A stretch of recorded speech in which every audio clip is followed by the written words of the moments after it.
What's happening, YouTube? It's Simon466cards, and today we're going to talk about cards getting stolen in the mail on their way to PSA for eBay authentication.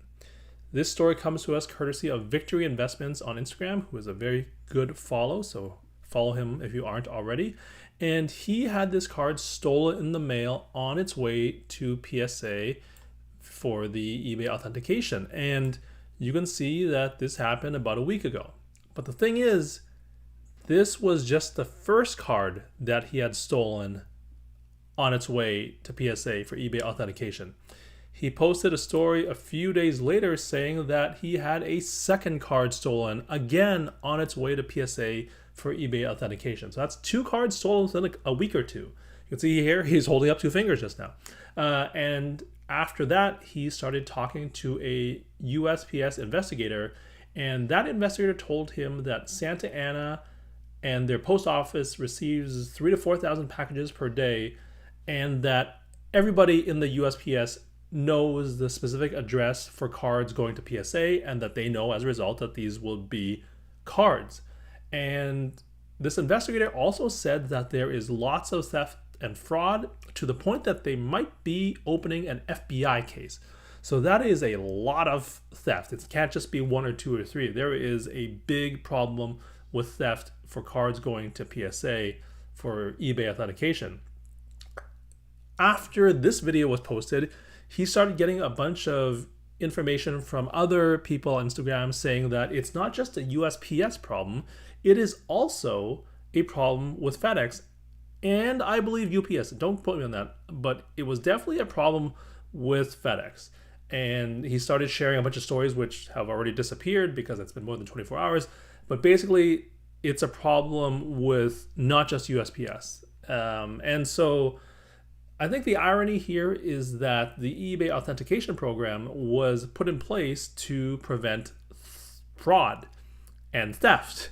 But the eBay authentication program has now created a new way for theft and fraud to happen. And so there is some sick and twisted irony in that.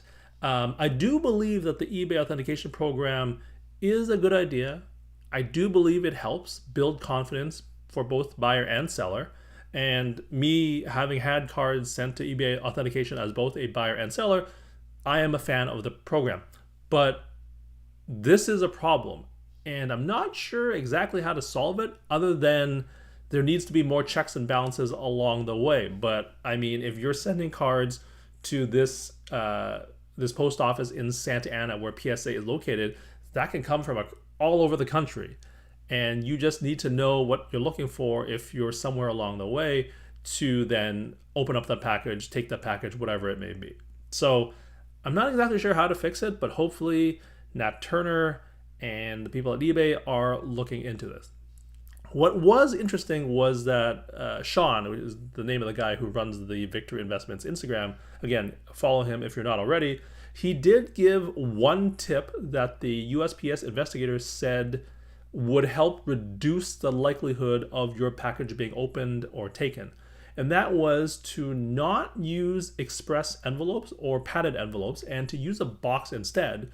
And it's something to do with the way that those packages are handled. Apparently, if you use a box, there are fewer hands and fewer touch points along the way versus envelopes or express envelopes or padded envelopes. So there is a little tip for you in terms of reducing the amount or reducing the likelihood of your package being stolen on its way to eBay authentication at PSA, and perhaps maybe just reducing the chance that it gets stolen even if you're mailing a sports card anywhere to someone if you make a deal off of eBay. It sounds like that, having less people touch it is probably a good thing. So use a box where possible seems to be the big takeaway that I have for this video. So that's it. Would love to hear your thoughts and comments. Again, big shout out to Victory Investments, Sean, who runs this account. We've had some back and forth over the last few years. Seems like a very nice guy. So unfortunately, he's suffered some serious issues the last few weeks here. And you can see this card here is no joke. T206 Ty Cobb Definitely not exactly a small time card. Hopefully he will get that card back, but it seems like it's not just a problem that is facing him. It seems to be many people. I mean, if they're thinking about opening up an FBI case, that tells me that it's pretty rampant. And I believe Sean actually uses the word rampant in the video that I just showed you here, and I will link to his video down in the description below. Would love to hear your thoughts and comments. Thank you as always for listening and watching. I'll talk to you all soon. Cheers.